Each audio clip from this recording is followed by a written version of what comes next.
ওটাকে দাও না। কংগ্রেসের ডাকা আজকের এই প্রতিবাদ সভায় উপস্থিত এই এলাকার সর্বস্তরের কংগ্রেসের কর্মীবৃন্দ, নেতৃবৃন্দ, এই এলাকার সাধারণ মানুষ, আপনাদের সকলকে আন্তরিক অভিনন্দন এবং কৃতজ্ঞতা জানাই। আপনারা জানেন আমাদের এখানে কোনো স্থায়ী মঞ্চে আমরা এই সভা করছি না।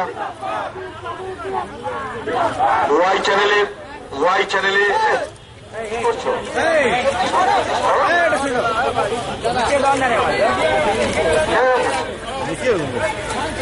দেশের লোকেরা কেউ যাওয়া দেখা দরকার।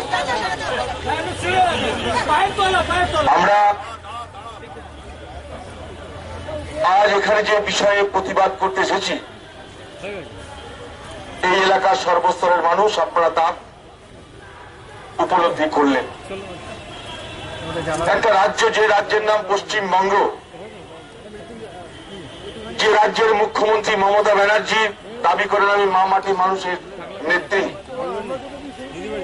আজকে সেই তৃণমূল সরকারের আমলে এই বাংলা জুড়ে শিশু মৃত্যু যে হারে হচ্ছে তা আমাদের সকলকে লজ্জা দিচ্ছে। এই মেডিকেল কলেজে যেহেতু কলকাতার মধ্যে এই কলেজ, দুটো শিশুর মৃত্যু সংবাদ মাধ্যম আছে, জানাজানি হয়ে যায়, মানুষের নজরে চলে আসে, এই বিষয়ে সর্বস্তরে আলোচনা হয় এবং লোক দেখাতে শাস্তি দেওয়ারও ব্যবস্থা করা হয়। এটা লোক দেখানো শাস্তি বলে আমি মনে করি। এবং আরো বলছি, নিজেদের পিঠ বাঁচাতে এই সরকার শিশু মৃত্যুর দায়িত্বের ভার, শিশু মৃত্যুর দোষারোপের বিষয়টা উদর পিণ্ডি উদর ঘাড়ে চাপিয়ে পরিত্রাণ পেতে চাইছে। আমরা চাই এই শিশু মৃত্যুর পূর্ণাঙ্গ তদন্ত।